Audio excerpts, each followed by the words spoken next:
All statements and opinions expressed by guests of the Adult in the Room podcast are strictly their own and do not necessarily reflect the beliefs or opinions of the host, producers, or advertisers. All interviews are presented in their most complete possible form in the interests of free speech. No statements should be interpreted as financial, legal, or medical advice. Listener and viewer discretion are strongly advised.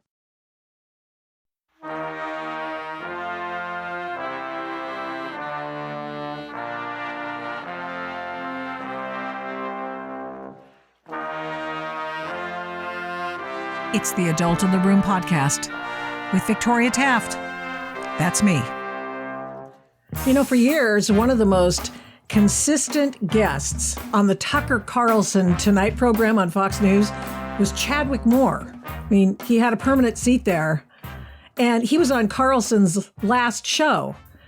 Now, Chadwick Moore is a writer. He is an artisan. He's gifted at his craft, and he wrote for Out, he wrote for The Advocate, and he's written for many other outlets. For example, he's now with The Spectator. He has written books, and as I say, been a consistent guest on the Tucker Carlson Tonight program. And what's interesting is he was on, as I mentioned, Tucker's last show, but prior to that, for an entire year, he'd been working on a biography of Tucker Carlson.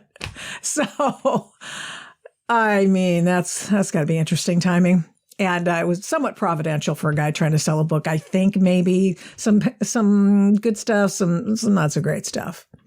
But in our interview today, we're going to get to the backstory on Carlson. I want to know a little bit about his background because I think he's one of the few people in media who's genuinely interesting and not a cardboard cutout, a caricature of somebody who's supposed to be on the news and talking as a talking head on the news. But why did the most successful host on Fox, on cable, or any other host really currently working get cut loose from the number one cable news network? It made no sense. Moore's book's called Tucker, comes out in July, and the reason it's been delayed is because, well, you know, it's supposed to be out in May.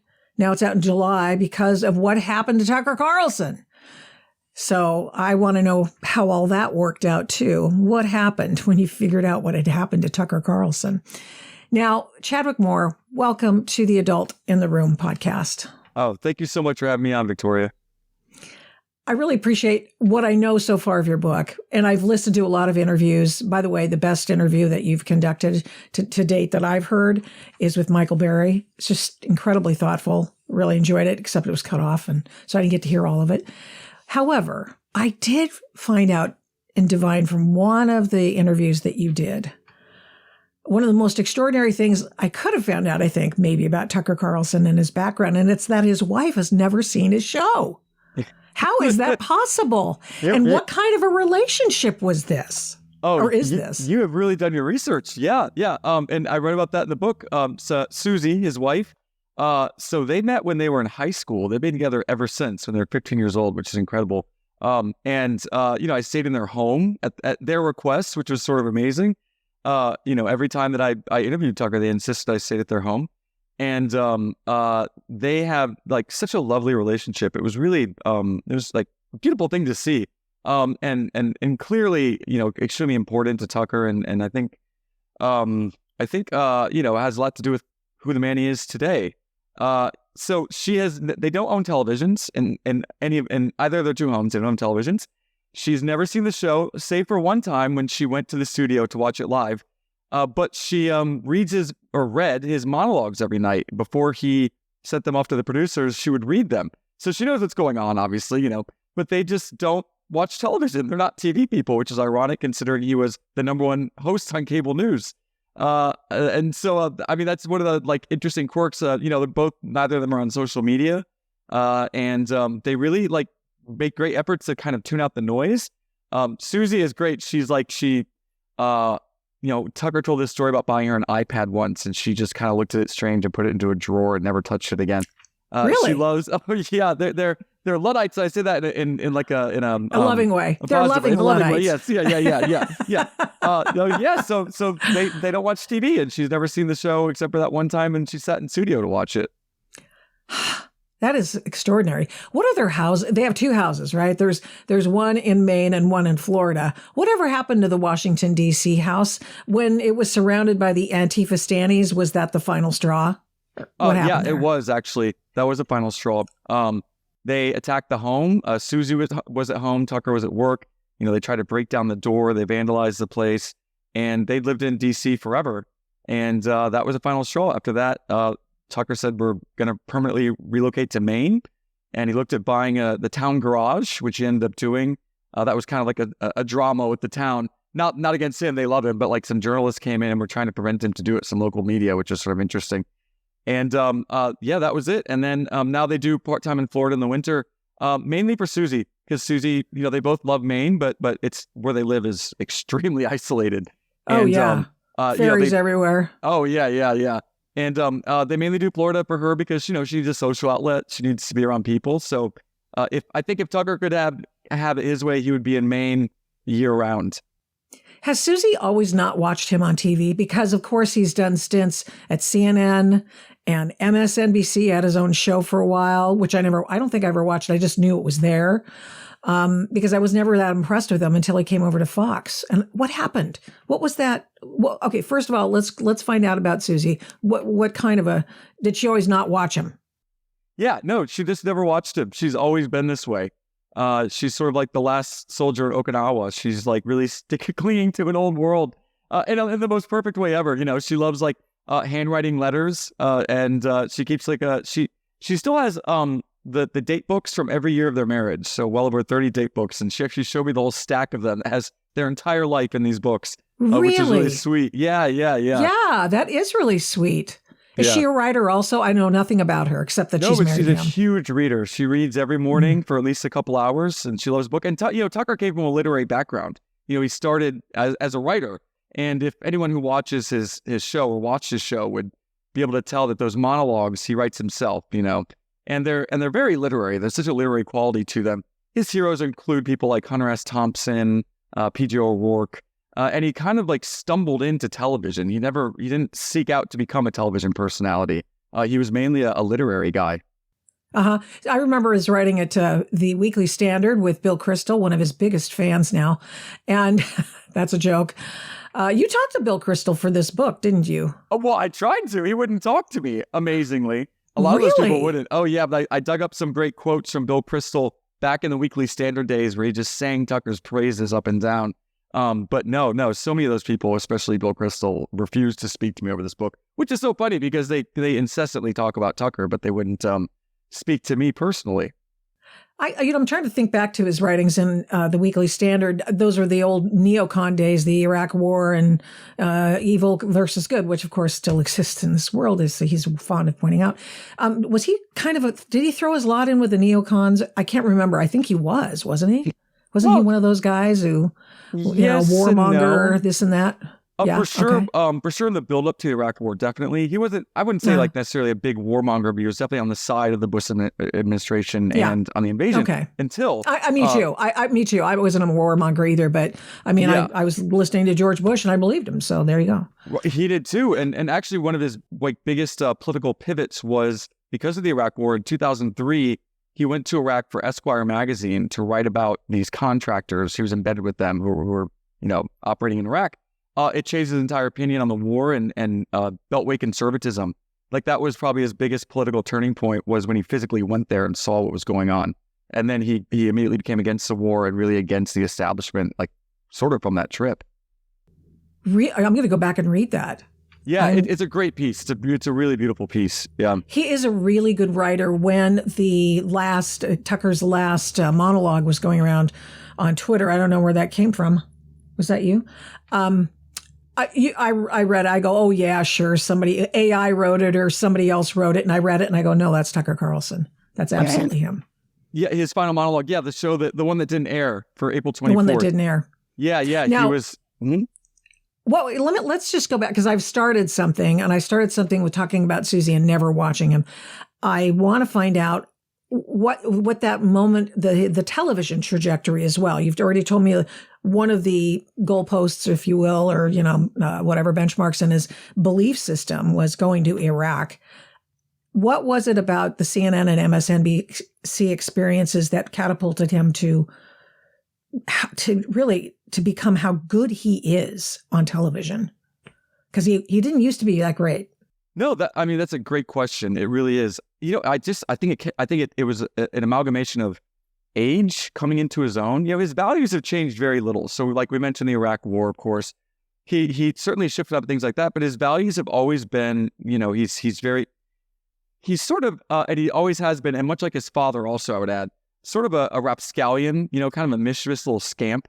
And he was definitely like that in his writerly days. But I think it was just, the culture changed. Donald Trump came onto the scene. Republican politics changed. Conservative politics changed in a way that, really just aligned with who he sort of is. At Fox, he was given a lot of freedom. I think probably more than any other host. And I think he just came into his own. The culture aligned sort of with like his personal values and what he's like. And I think he was just given sort of freedom to be who he was. He'd gotten older, he'd gotten wiser, and just sort of unleashed on Fox. Now I think we're seeing him truly unleashed after he's off Fox, or we will see him truly unleashed. We're seeing a taste of it on Twitter. But I think that had to do with everything. He meant so much to so many people because he came around and came into his own at a time when we're all seeing the paradigm shift. And I don't think any of us really know what it means or what exactly is happening, but we do know that the traditional definitions of liberal and conservative aren't what we thought they were. Democrat and Republican, we're just seeing them as the uniparty now. It's sort of the people versus the elites. And he's always sort of embodied that, I guess, the sort of angst against the system. And I think he just sort of, it just happened with, it was a perfect marriage of the time and what his values are. It's so funny because I call him a conservative host, and yet I think populism is more his game, and I think that's where he's at politically more often than not. But he also has he had all of these really far left people on his program, from RFK, Glenn Greenwald, and a presence like you were, or on this program. Who else? I mean, if Julian Assange was available for interviews, I swear he'd have him on his show all the time because he's always mentioning it. I mean, so he was a guy who really had no palpable political home, if that even makes sense. I mean, that the GOP is, here's this box of views, and here's the former Democrats, the classical liberals, and then there's these radicals over here. He had people, I guess maybe it was, then I think about it, people who really believed in civil liberties. Yeah. Do you comport with that? I mean, is that resonating with you? And even like Tulsi Gabbard used to guest host his show when he was out. He identifies himself as a civil libertarian. That's what he defines his political views as. And I think you're right. It's like, if you're to watch, other Fox News hosts like Sean Hannity, for example, who I've never met, I'm sure he's a nice guy. But you're getting like the Republican Party talking points on the line and those people coming on. But Tucker, you never knew what you were getting. And he didn't toe that. And, the Republican establishment, the Democrats hated Tucker, obviously, but the Republicans really feared him. And they didn't want to be called out by him. And they wouldn't come on his show. Like how many times did Lindsey Graham refuse to go on his show, or Greg Abbott or someone. Like they just wouldn't go. They were so terrified of him. And I think you're right. He's very much, it's so funny because so many things he cares about most are not things that you would typically, that you would never associate with the Republican Party, but I would think that you would associate with conservatism, capital C. And those would be things like the environment. He's such a nature freak in the best possible way. And I loved writing about that in the book. And that's why he hates the green movement. That's why he hates the climate change narrative, because they do nothing to actually improve the actual environment. And another thing might be, architecture and beauty. Oh. He talks so much about that, and he does talk about beauty a lot. He does, and no one else could get away with that on cable news unless you really believed in it. Tucker would never do a topic if he didn't absolutely believe in it, as his producers would tell me that. And he could talk about things like architecture and beauty because the passion was there. No one else could get away with that because they don't care. These people on cable news. But he would talk about how, like, why do we want everything to look like the dollar store? When's the last time you heard a conservative say that? And yet that is a very deeply conservative value, is, preserving beauty, having a beautiful environment, having craftsmanship in our aesthetics. I love the free market. I love the ability for people to just set up a shop and do something, but I share that value. I just want them to be beautiful. I mean, I have a garden. Let me just as an aside, I have a garden, and it's in the middle of a field on our property. And this year I decided it was going to be beautiful, because what's the point of having anything if it's not beautiful? What's the point? Make it as beautiful as you can get it. And so I get that in my bones. I appreciate that. This is not about me, and I apologize, but I feel that should be a principle that we ought to adhere to as a society. Oh, I love that. And actually, I want to talk to you about gardening, because I'm working on that. But okay. I'd love to. Yeah, I live in like I live on a very ugly block in Brooklyn, and I a few years ago I created a stoop garden, and it's like improved the entire block. And then my neighbors started doing one, and it's like the most lovely thing. And it makes me so happy. You planted an idea. I planted an idea, and now I have to say, it improved the entire block, and people love it. Every time I'm outside tending to my garden, someone stops and is like, "Oh, I love your ferns. Oh, I love." It's so nice. Actually, I was talking to Tucker a lot about gardening and stuff, so that's why I was like pressing on my mind. Yeah. Does he keep a garden? Sorry to keep interrupting. In the property in Maine. So one of my favorite conversations I had with him, we were sitting in his kitchen some morning. He'd just woken up. He was like in his boxer shorts and hair all messy, and like we're drinking coffee. And for some reason, we started talking about trees. I think I asked like what some tree was outside. He went on for about 2 hours about trees, and it was one of the most hilarious and wonderful and delightful conversations. And I wish I could have put the entire thing in the book. I put as much as I could in. But that's the sort of conversations you have with Tucker Carlson, just you and him. And he's not someone that can doesn't have to talk about politics all the time. He can talk about trees, and it's wonderful. And then it can turn to something like the green movement and the climate change hoax and why it's so ridiculous. Because of course, like his focus on beauty is a wonderful thing, and he sort of does push the Republican Party to be more focused on those things, because they're certainly not. When you live by first principles, or at least acknowledge them on a daily basis, that what is true and what are foundational for our society, you can engage in those things and they make sense to you, because and you don't necessarily have to pay attention to the noise, because you filter the noise through those foundational principles. And he never let up on that. It was always so true. Appointment viewing. Absolutely. Yeah. And that's why, I think that's why he is who he is today, and why he has such a, kind of almost a mythical place in people's minds, is because he had that connection with people, with his audience, in a way that no one else on cable news, I think, ever has. People really felt that deep connection. And as you put it, that's really a beautiful way to put it. These foundational principles, they're really at the core of, being human, but I would say also, conservatism. What are we trying to conserve? What kind of a world do we want to live in? What are the things that really matter to us? That's exactly right. Speaking of beauty, what an interesting cover photo you put on this book. Did you choose that one? How hard was it to choose that particular image, and how did you get that image? It was a drama and a battle to get that image on the cover. And there was actually, I believe we're releasing a special edition with a different image, which is a little more. Why? Well, because we loved two images so much, we couldn't decide. So the other one is way more kind of out there and experimental, and I personally love it. But this image, I think it's great. I love this. I love the photo. I think the cover turn, our design team did such a good job. And it's you kind of it's. I think that picture of him, it's a bit of a Mona Lisa face, because you're not really sure what's going on. And I think I liked it so much because it's a bit of that classic Tucker face. But also, he'd just been let go. He's a little in the woods right now. Well, literally, actually, in Maine. And it's a bit of that Mona Lisa look to it, which I just found. I thought it was so beautiful. I love the photo.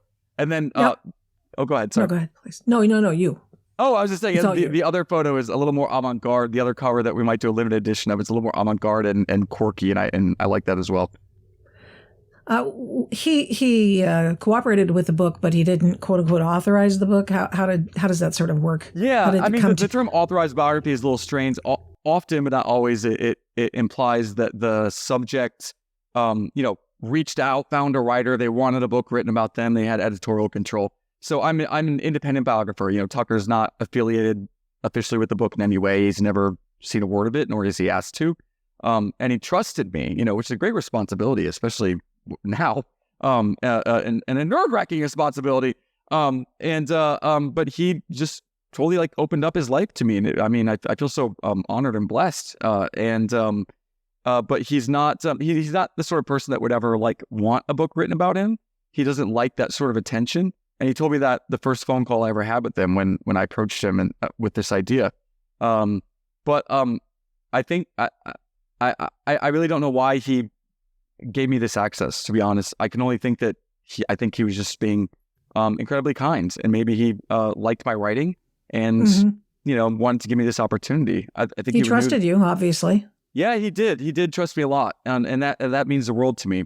And he's changed my life twice now because my first time on Fox was on his show, obviously in 2017, and I was a regular since then. I never thought I'd be on cable news, and then now he let me write this book about him. So let's park here for just a second. To tell about what happened to you in 2017, because in 2017, you were an accomplished writer for all sorts of publications, but you're a gay man, and you came out. And you said it was harder to come out as conservative than it was to come out as gay. Yeah. Yeah. That's how he he gained your notice, right? Or is that how you guys connected? So it was, she tried to say. I came out as gay in a small town in the Midwest when I was 15 years old, which would have been, oh my God, I don't know, before 9/11. Total breeze, I was like celebrated. And then came out conservative in New York City in my early 30s in 2017, and banned from gay bars and lost all my friends, lost all my jobs, like fired from everything. The official coming out was a piece I wrote in the New York Post, because I got so fed up with mainly watching my colleagues in media and my bosses at the magazines I worked for being completely Trump deranged. And I kind of kept my mouth shut. I always kept my mouth shut about politics publicly because I felt like, that's what you're supposed to do as a journalist. Little did I know. Yeah. Whoa! Yeah, I was trying to be professional. Little did I know. And but I got so fed up with it. I just thought these people were being so ridiculous. So I wrote a piece in the New York Post that I thought was, incredibly innocent. I just sort of said, I don't want to be affiliated with, for anyone who cares. I don't want them to think that I'm a part of this cult and this bubble. I actually don't hate Trump or his supporters. I believe in free speech. I think the media is getting a lot wrong and got a lot wrong in the last election, the 2016. And that's sort of all I said. I thought it was super innocent, and that caused this huge backlash and it went viral. And that's when Tucker asked me on his show. That story ran on a Saturday, I believe, and that Tuesday he asked me on. And that was my first experience with him and on Fox News and on cable and going to, the Fox News headquarters. That was sort of it. And then they kept asking me back on. I couldn't really figure out why. I don't think I'm particularly good at what I'm doing. There are people who spend their lives wanting to be on TV. And I'm like, why are you asking me on? I'm not that smart. And then I kind of figured it out, especially as I was working on this book. And that Tucker, he absolutely loves anyone who stands up and has the courage to and goes against the grain. Those are his favorite people. And so back with what you were just saying, when you would have these far left people on, like RFK Jr., Glenn Greenwald, it's because he values that so much. Someone who would just stand up against something and risk everything. And so I realized that, that's sort of, I think, why he kept having me on the show, is because he saw me as one of those people. But it was not only a staple in his guests, the ex-liberal, whenever someone publicly left the Democrat Party, they always had a seat on his show. He always had those people on. And it was not only that, but also his viewership was so many disaffected Democrats. And it was people who, oh my God, so much. And also he had the highest ratings in all of cable news for 25 to 54-year-old Democrats. 25 to 50-year-olds in general, but also Democrats, which is incredible. More Democrats of that age group were watching his show than MSNBC, which is incredible. And not all of them, I'm sure, were hate watchers. I'm sure a lot of them were, interested in the fact that he would talk about things that were formerly liberal values, such as being anti-war, questioning big business, questioning corporatism, and and pro-free speech. I mean, those are things that back when I was on the left, I don't know if I ever really was on the left, back when I voted for the Democrat Party, those are the things that I believed in, and I believe that's what their party stood for. Now they certainly stand not for any of those things. In fact, they're pro all of those things. Yeah, that's true. It must be shocking to see what's going on now. The trans stuff. What are you thinking about all this? What's the deal with the trans? I mean, where are we in the life of a nation when we have so little to busy ourselves, but that we talk about somebody's sexual proclivities and we insist on selling it to children and insisting that it's be in the political water table? What the hell is that about? Oh, it's like the last days of Rome, isn't it? I mean, it's just like unabashed decadence. It's how you can look at it. It is so, it's like... Peel me a grape, baby. Yeah. I mean, it really is. Exactly. Yeah. Oh, you don't like your body? Here, slice them off, Oh, it's so horrible. I guess the practical answer to that question would be, you've got this multi-billion-dollar, massively funded gay rights apparatus that's been in place that was built by gay men decades ago to achieve things like gay marriage or whatever, and laws that you can't get fired from a job for being gay. I would say some of those things, I don't like the word marriage when it comes to gay civil unions, but here we are and we have it. But, some of those things are noble causes. I don't think you should be able to get fired from your job for being gay, et cetera, et cetera.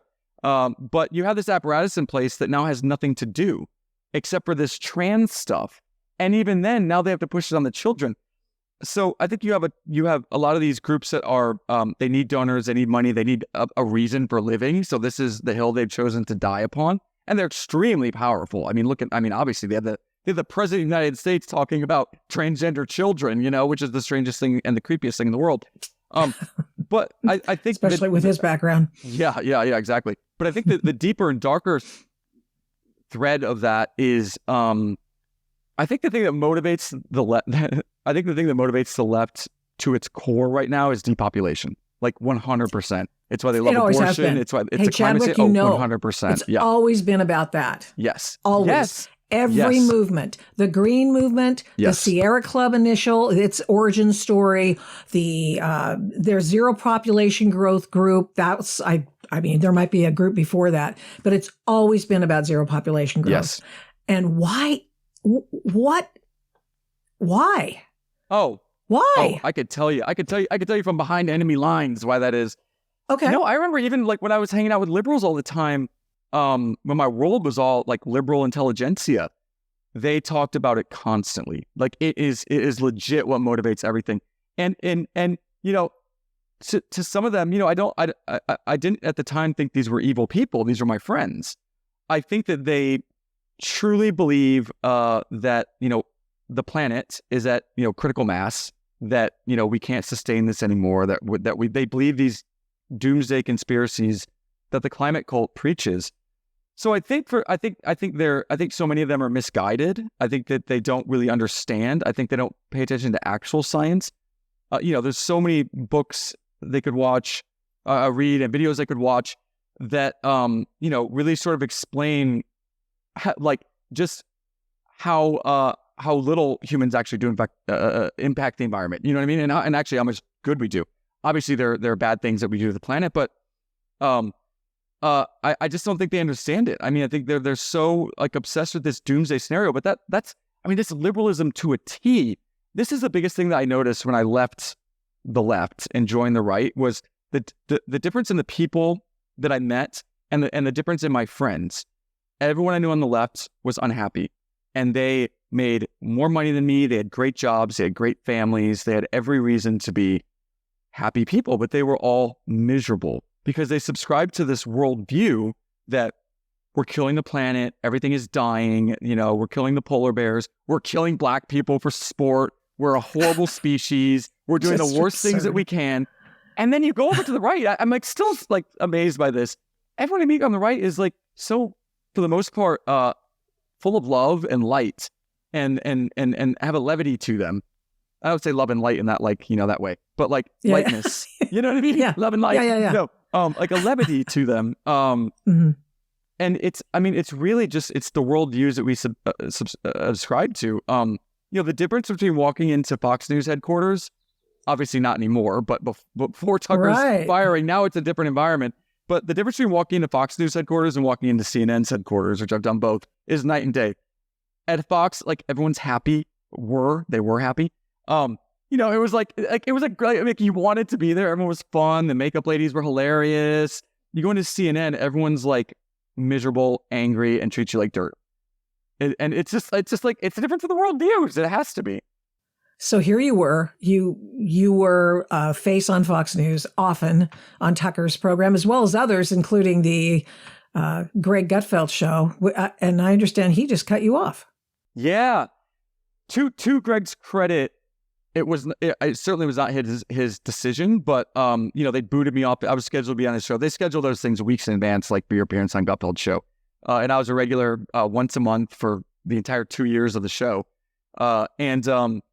So I was scheduled to be on for my May appearance, and then like an hour after I announced the book on Tucker, I was pulled off the show with some lame excuse. And then, obviously I'm blacklisted from the network now because I wrote this book.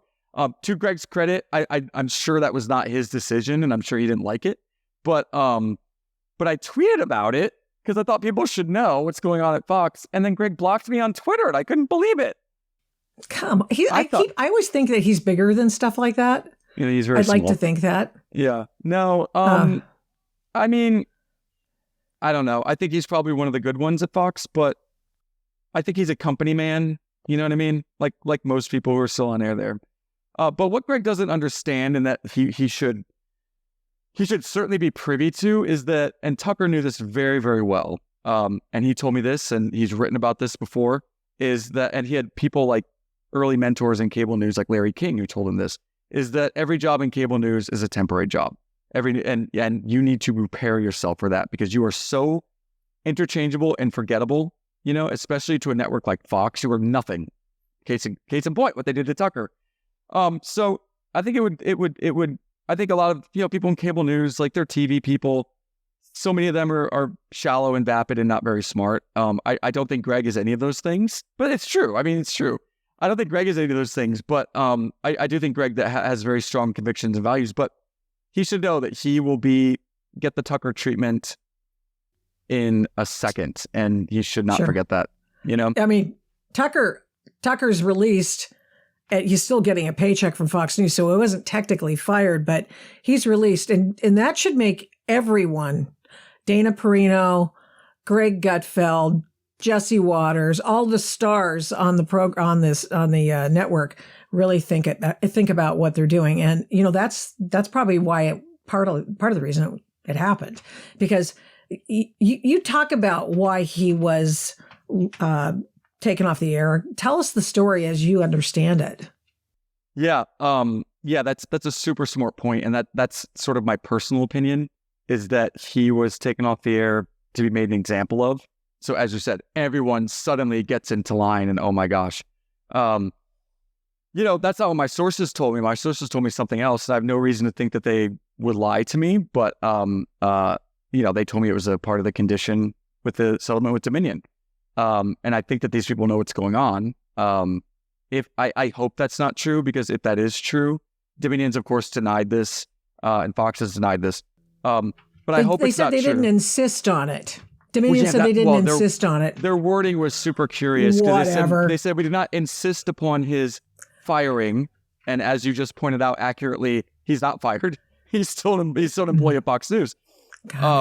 So yeah, that is what they have said in their statement. I just really hope that's not true, although it very well could be, because that's just like too dark and sinister for the world that I want to live in. You know what I mean? Both in my mind and my heart and physically. Chadwick, that whole settlement made no sense. No, well, it made no sense unless you realize that Rupert Murdoch is 157 years old and makes Joe Biden look lucid. Okay. So what does that have to do? What does that have to do with that crazy settlement? Because they didn't want him to testify. It was all about that. The only reason why they settled was that Fox News could not have Rupert Murdoch testifying because he's like I just pointed out. They reached that agreement like minutes before they were supposed to go to trial. So if Dominion had Fox by the testicles and you could make them do anything that they wanted. And someone said, yeah, we want this Tucker guy to stop talking. They could have done anything. It was minutes before they were supposed to go to trial. And it was all because Rupert Murdoch because they had to circle the wagons around the boss, the owner of News Corp. So if you understand that, that's why they reached this crazy settlement. And if couldn't Lachlan have testified? Well, I'm sure he probably would have had to as well. But obviously, if someone wanted to make Fox look bad, they could demand Rupert testify, and Rupert is still a huge part of the company. He's not uninvolved, and so they could have. So this is what more than one person has told me about why they settled. Yeah, that's the thing that makes the least amount of sense to me. And that was the first thing I thought of. I wonder if this had any, because the timing of it was so obvious. And I thought, well, whoever's leaking the information from either Dominion or Fox News about Tucker's texts, videos, and all that stuff, the texts show that he didn't buy the Dominion machines are being fixed stuff. He didn't buy that at all. He didn't even like Donald Trump. And, for a variety of reasons, probably because sometimes he's just silly. And so, and I like Donald Trump, by the way. Yeah. For all you Trump, I do too. I very much like him a lot. But so I always thought that was just the weirdest story, but those kinds of dynamics make it more understandable then. The text leaking, well, it wasn't even, his stuff on Donald Trump, I got him talking. So I was physically with Tucker in Florida when all those texts were dropping. So I was getting like the real-time reaction between him and Justin, his producer. And so, of course, we talked about Donald Trump extensively, and I tried to put every single word of what he said into the book. And I think it's wonderful. I think his perspective on Trump is really great and really entertaining. But I know he does not hate him. And kind of knowing Tucker as I do, what I would say from those text messages was him being emotional and in the moment, like we've all fired off text messages to people we trust, being like, I hate this person so much. Oh my God, whatever. But he didn't, like that's what I felt like he was doing. And Tucker's a very, very reactive, in the moment, emotional guy. So like that makes sense to me that he would obviously say things like that. When he spoke to me about Trump, he didn't kiss his butt. He was super honest about his impressions of Trump and both what he loves about him, what he really hates about him. And I put like every word of it in the book. Called Tucker, by the way. Pre-order now on Amazon. Thank you. Oh, thank you. I happen to be an audiobook producer, so yes. I have to ask the question: will there be an audiobook? There will. I'm recording it any day now, and that will drop the day the book officially goes on sale, which is July 18th. Have you done an audiobook before? No, I never have. I'd love your advice. It's the hardest damn thing you'll ever do. Oh, no. It is. I'm not even kidding. No. I've done everything in this business, in the media world. I feel like I have anyway, because I've been around a while. I tell you something. It is the hardest thing you will ever do. It's harder than writing.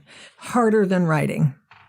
Why did you have to tell me that? I was thinking, I'm going to walk in there and read my book. It's going to be a lot of fun. No, it's going to be terrible. No. I would have fun with it for sure, But I don't go in there thinking it's going to be a cakewalk.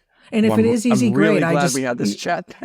I mean it, man. It's really hard. Yeah. Let me ask you about something, because I saw this about Buckley, his brother. Yeah. And how I guess he's working at some think tank or something now. Is that correct? Or I'm not sure what he's up to now. Well, it was when he was working for the Daily Caller, which was another one of Tucker Carlson's media properties. He started it, founded it after he left the Weekly Standard. And so what was funny was his brother wrote a piece for the Weekly Standard, and someone who was part of the piece had written and complained about it. And a woman by the name of Amy Spittelnick, and she wanted to have a correction in the story about Bill de Blasio, some $80 billion transportation. Have you ever seen this memo? Because I've got to read this to you. Yeah, read it. So Tucker, of course, is the guy in charge. And Amy writes this howler to Tucker Carlson and asks for retraction or something. I'm sure she wanted the firstborn and all that. And so here's his response. And this is so awesome. Dear Amy, thanks for your email. You believe our story was inaccurate and have demanded a correction. Totally fair. We are going over the transcript right now. What Bedford complained about was your tone, which I have to agree was whiny and annoying. And I say that in the spirit of helpful correction rather than as a criticism. Outside of New York City, adults generally write polite, cheerful emails to one another, even when asking for corrections. Something to keep in mind next time you communicate with people who don't live on your island. Best, Tucker Carlson. So good. Is that the best? So good. Oh, I remember that gosh. story. Yeah. Oh, it's so good. Yeah. Oh my gosh, that is just so Well, funny. it's one of the reasons why we love him. He has such a delightful way of skewering people, doesn't he? Oh man, it is no wonder Lindsey Graham and all although Greg Abbott did go on his show one time, and I'm sure heartily regretted it right afterwards. Anyway, so about Tucker's family now. So Dick Carlson was his dad. I just want to kind of go back in there because I don't want to take up all your time, but Dick Carlson was his dad, and at the time in the early '80s, I was working. I know you were a child, mere child, if you were born at all, and so I was working in San Diego at a radio station in the news department. We had 17 people in the news department. That used to be the way radio was, and Dick Carlson was running for mayor of San Diego. Did you go back over some of the things that they were writing about Dick Carlson at the time? Because it was, I mean, Dick Carlson's a star. Dick Carlson was not well liked in San Diego. One of my colleagues at the radio station, who happened to be very politically attuned and was involved, he made these bumper stickers, and it said, and this is when Dick had a few pounds on him, and it said, "No fat mayors," with a slash, an international no sign. I still have it. It's in my storage unit somewhere. That's amazing. No way. I actually never saw that bumper sticker. I wish I would have. That would have been a great detail. Oh my God. If I find it, Wow. I will shoot you. I'll shoot you, or whoever I please do. need to Oh my talk to a gosh. text. I'll send it to Dick. So, I'm sure he'd get a kick out of it. gall. I'm sure he saw those. I mean, how embarrassing is that? But his dad was a guy who worked for the State Department, and he worked for all what were the agencies he worked? So he ran. Here. It was his. So he was a Radio Marquee. He was a media guy. And Voice of America. And Voice of America. That's it. That's That's who it. he ran, And so everybody thought he was a spook because, on some level he might have been. Did you ever find out if Dick was he a CIA I asked him agent? directly because I knew people thought he worked for the CIA and this other stuff. He laughed when I asked him that. And he was like, "No, I had friends in the CIA. I was good friends with this person, and sometimes I'd fly with them, so people thought I was in the CIA." That was Dick's response. But he if Tucker, if he said that on his own son's show, his son would have gone, "Okay, sure." Maybe, what I mean. I don't know. I mean, maybe, I don't know. That's all I can say. But it was his run for mayor in San Diego that got him into like Washington Republican Party politics, because obviously Ronald Reagan became president, and then California conservatives kind of started moving to Washington. So it was that he got sort of in Reagan's circle just by running for mayor. That's how he got involved with that. And then he was ambassador to the Seychelles under Bush. And then from there, he headed up the Corporation for Public Broadcasting. And so he was like a big supporter of public broadcasting, but with the vein of wanting to make it less liberal bias and make it a little more centrist and conservative. And then Tucker had a show on PBS, a brief show on PBS actually, which was his dad had already left, I believe, but obviously he had connections there because of his dad. So yeah, he was in government radio and public broadcasting after he left California. Yeah. I think he was a news anchor before my time in San Diego. In San Diego, yeah. He actually broke some amazing stories when he was in San Diego. Did he? Oh my gosh.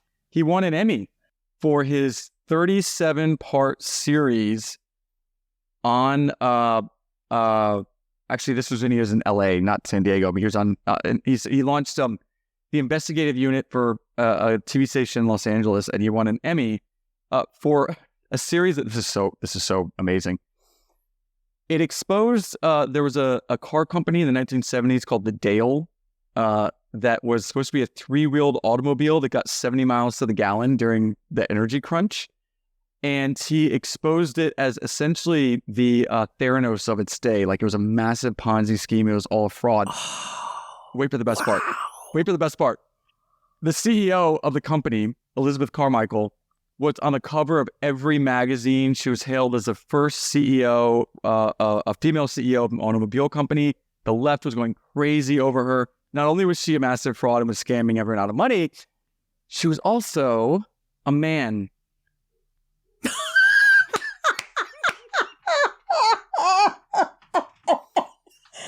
Oh my gosh, really? Who had fathered 10 children from 5 different women and was on the lam from the feds for a massive currency fraud scheme. Became a woman and started this. It's so good. No, it's so amazing. And Elizabeth Carmichael, whose real name is Jerry.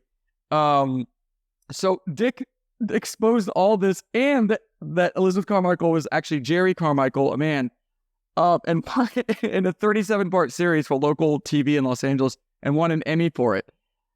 Then he went on. I'm sorry, I'm giving away so much, but then he went on from there, and this would drive the left insane if they knew this. That Tucker Carlson's dad did this.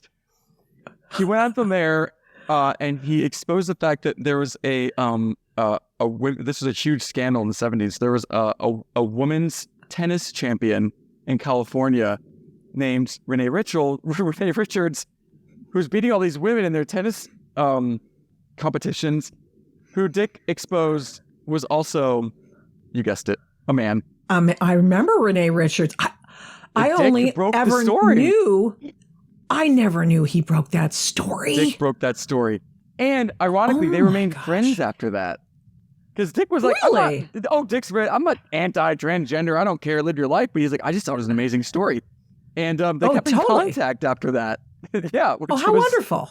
Yeah. I thought that was a really nice detail. Yeah. Is this the hardest project you've ever worked on? Oh yeah, without a doubt. And the most meaningful, I think. And I don't mean to sound like a sycophant, not like, I think Tucker's God, but I just think he's like, just a fascinating character. I know he means so much to so many people that, of course, like, you want to do a good job, and like, there's so many ways you can approach this. And I hope I did his fans and his enemies justice, because I just wanted to tell a story about a human being. And I hope that's what I accomplished, a remarkable human being, I would say. Not to again, kiss his butt, which I hope I'm not sounding like I'm doing that. I just genuinely believe that, To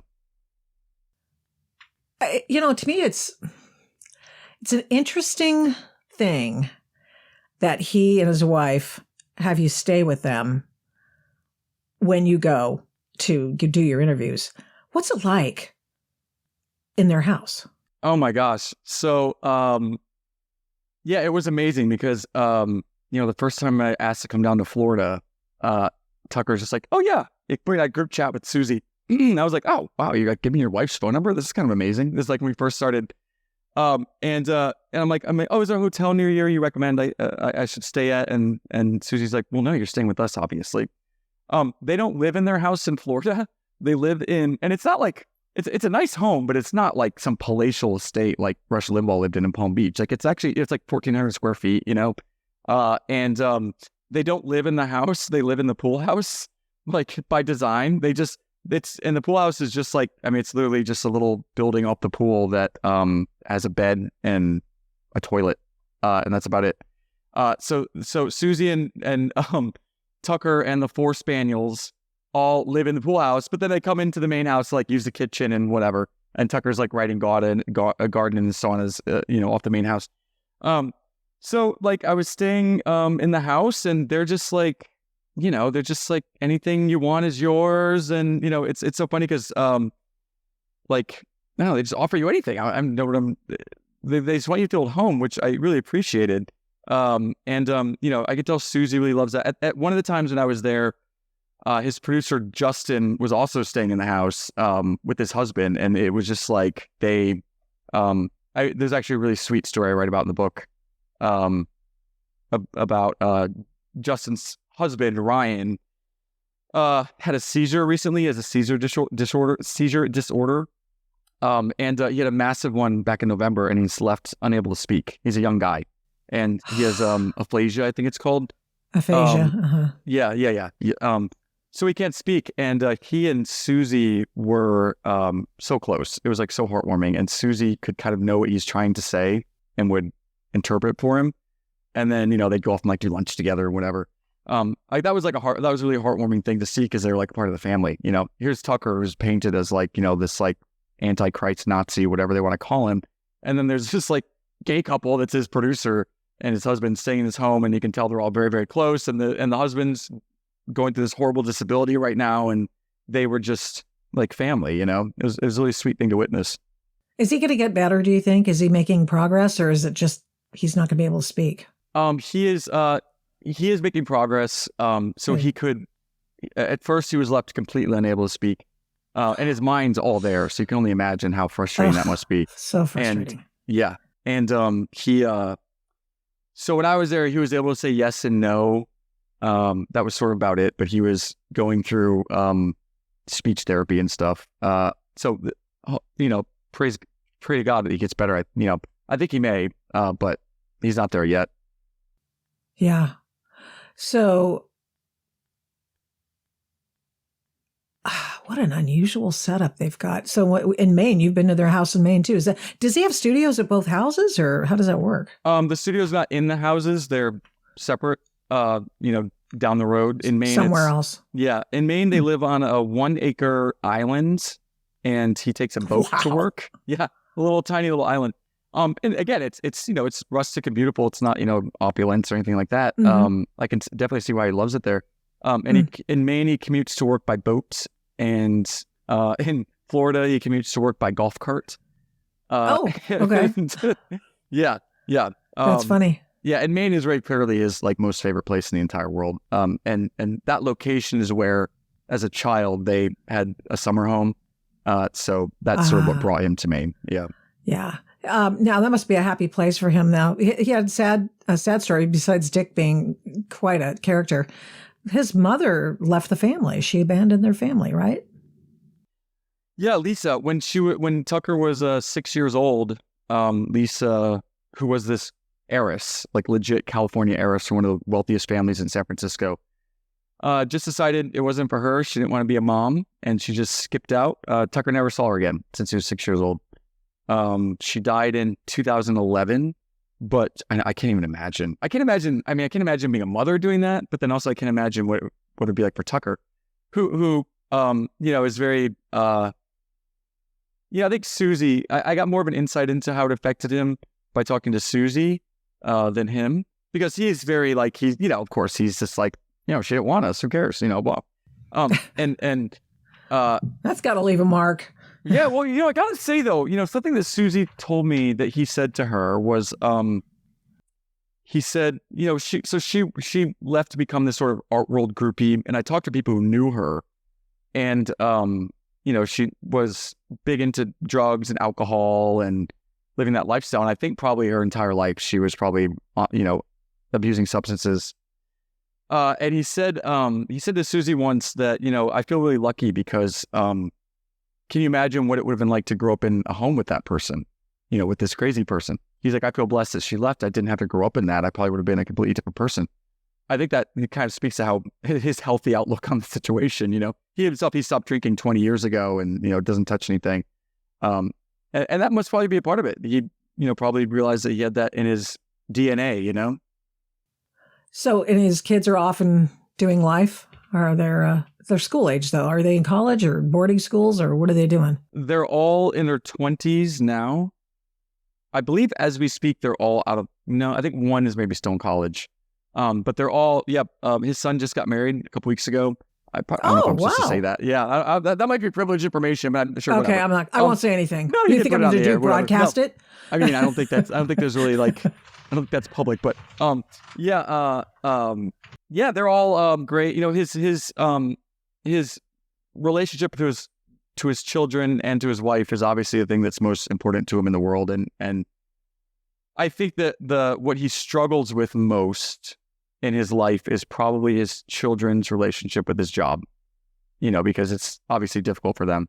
Not just the hate that they have gotten because of who their father is, but also, you know, determining if people in their lives are there because they actually enjoy them or because of who their father is. You know, I'm sure that's extremely difficult. I think that's probably the thing he struggles with the most. That's interesting. What insights, Chadwick Moore? The book is Tucker. Go on Amazon and pre-order it. Now, one last question for you. What are you growing in your garden? We need to talk off air about this. So I just now, after a decade of living in this apartment, got access to my backyard, and it's a mess, and I don't know what to do. So I started cleaning up back there, and I started building beds, but I really need some advice. But my stoop garden is like, you know, I love ferns because they're prehistoric and amazing. So I love ferns. Cool. So my stoop garden's like all ferns. We need to talk about what I should be doing back there because I really need some help. Depends on how much sun you get back there as to what you grow. I would say it's a part sun. It'd have to be a shade garden. Oh, yeah. Okay. I love hostas. Can't go wrong with hostas. They're very pretty. You're right. I grew up with my mom always having hostas. I guess some hostas. They're pretty cool. They're pretty cool plants. They look prehistoric too. They do actually. We'll talk off air about it then. Yeah, we got to. Yeah. Okay. I'll DM you on Twitter. Totally. We'll talk. I can't believe I looked you up on Twitter, you know. I wasn't following you and I thought, did you get no, I'm sure I was. And then I just followed you yesterday thinking, what the hell? Of course I've been following Chadwick Moore for years. So that's happened a couple of times where you didn't change anything, right? No. Okay. That's something that's happening because there's people that I know I'm following and I look and I'm not following them. Yeah, that's weird. I think there's still some like holdovers at Twitter that are like messing around. You know what I mean? I think so. Yeah. There's got to be deep staters there. Yeah, for sure. There probably are, actually. Well, of course. No, listen, seriously. They probably are. Yeah. Thank you so much thank you. You've been more than gracious with your time. I really appreciate it. This was such a delight. It was so nice speaking with you. All right, thank you so much. With you too. Go get the book. Tucker, Amazon, pre-order. That's what determines whether or not you make the lists. So do it to help Chadwick Moore, and pray for him. He's going to go in, and by the time this airs, which will be a few days, you will have already gone into the studio to start doing your audiobook. And Godspeed. That's Godspeed. That's something else we have to talk about. Thank you. Yeah, thank you for the warning. I should be more. Yeah. Don't let him rush you. All right. That's good advice. Yeah. Don't let him rush you. You do it your time, your way. Totally. Okay, thank you so much. Thank you. Such a pleasure. Thanks for listening to this episode of the Adult in the Room podcast.